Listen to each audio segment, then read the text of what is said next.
যখন ব্যালট বাক্স ভোট কেন্দ্রে ঢুকে যায় প্রিসাইডিং অফিসারের মাধ্যমে, তখন কোনো প্রার্থী কিন্তু কোনো কেন্দ্রে যেতে পারে না।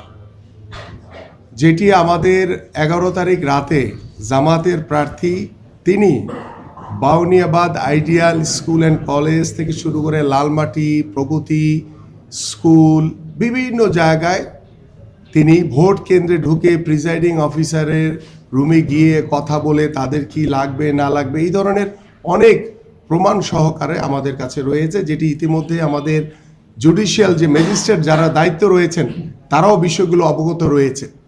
তো তাদের যে ইঞ্জিনিয়ারিং সেটা তারা টার্গেট করে কয়েকটি কেন্দ্রকে তারা এই কাজগুলো ঘটিয়েছে।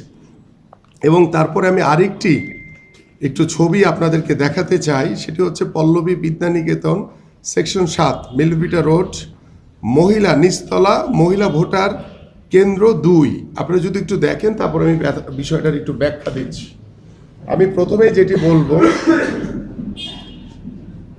এখানে হ্যাঁ এটার দিকে একটু খেয়াল করেন আপনারা, যে আমিনুল হক খানির শীষ 456 ভোট পেয়েছে। তরিকুল ইসলাম আম্মারকা তিনি পেয়েছেন হচ্ছে 583। ঠিক তার পরের ফরম্যাটটি দেখেন, এটাকে একটু বড় করে দেখেন, এটার নিচে যে ছিঁড়ে দিয়েছে সেটার প্রমাণ আছে। আমি একটু বড় করে দেখাই তাহলে না আরেকটু পেছনে যাও।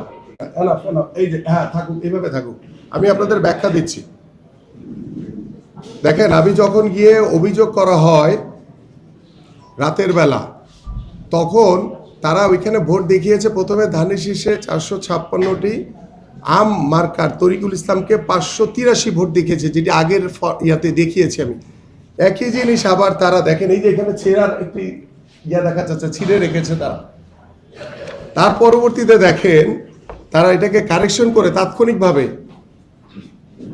দাঁড়িপাল্লায় ভোট দেখিয়েছে 456টা। এবার বড় করে দাও, ছেঁড়া বিষয়টা দেখেছে তারা, এবার বড় করে দিই তাহলে দেখতে সহজ হবে। তাহলে আর একটু নিচের দিকে নামায় দাও। হ্যাঁ 456টি, আর ধানের শীষে দেখিয়েছে 583 ভোট। এর চেয়ে বড় জ্বলন্ত অনিয়ম আর হতে পারে না। এখানে দেখা গেছে যে আমাদের যারা এজেন্ট ছিল তাদেরকে কিছু কিছু জায়গায় বের করে দেওয়া হয়েছে জোর করে, যে আপনাদের এখানে কোনো কাজ নাই, চলে যান।